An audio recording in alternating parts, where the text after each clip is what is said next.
ఇషాన్ కిషన్ ఇప్పుడు అదరగొడుతున్నాడు. ఇండియా తరఫున అద్భుతాలు చేస్తున్నాడు. రీఎంట్రీలో వచ్చిన అవకాశాలను వినియోగించుకుంటున్నాడు.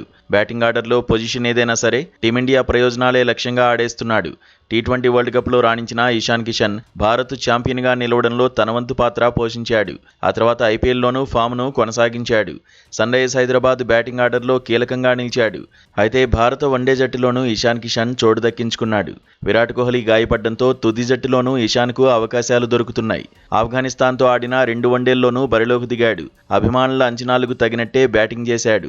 తొలి మ్యాచ్లో మంచి టచ్లోనే కనిపించాడు. భారీ స్కోర్ సాధించకపోయినా ఆకట్టుకున్నాడు. ఆ తర్వాత 2వ వన్డేలో దూకుడు చూపించాడు. సెంచరీతో చెలరేగాడు. జట్టులో తప్పక ఉండాల్సిన ప్లేయర్గా ఇప్పుడు ప్రశంసలు అందుకుంటున్నాడు. వచ్చే వన్డే వరల్డ్ కప్ జట్టులోనూ ఇషాన్ ఉండాల్సిందే అనే డిమాండ్లు పెరుగుతున్నాయి. ఇదే అంశంపై మాజీలు సునీల్ గవాస్కర్, గ్రేమ్ స్వాన్ కూడా రియాక్ట్ అయ్యారు. ఇషాన్కు వరల్డ్ కప్ వీసా దొరికిందనే భావిస్తున్నానని గవాస్కర్ చెప్పుకొచ్చాడు. ఒకవేళ ఇషాన్ను తప్పించాలంటే ఇంకెవరైనా ఎక్స్ట్రాడినరీగా రాణించాల్సి ఉంటుందన్నాడు.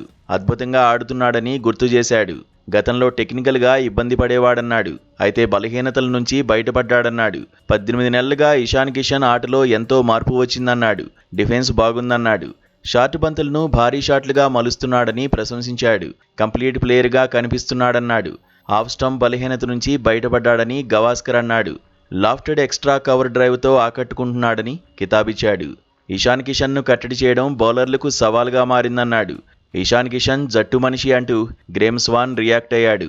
ఆఫ్ఘాన్తో తొలి మ్యాచ్లో 3వ స్థానంలో, 2వ మ్యాచ్లో 4వ స్థానంలో బ్యాటింగ్ చేశాడన్నాడు. పరిస్థితులకు తగినట్టుగా బ్యాటింగ్ చేస్తున్నాడన్నాడు. బ్యాటింగ్లో ఏ స్థానంలో అయినా అదరగొట్టేస్తున్నాడని చెప్పుకొచ్చాడు.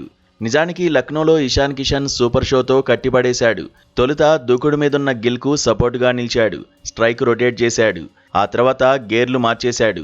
తాను సెటిల్ అయితే విధ్వంసం సృష్టించగలనని మరోసారి నిరూపించాడు. 79 బంతుల్లో 125 పరుగులు సాధించాడు. 14 ఫోర్లు 7 సిక్సర్లతో విరుచుకుపడ్డాడు. 158.23 స్ట్రైక్ రేటుతో ఆకట్టుకున్నాడు.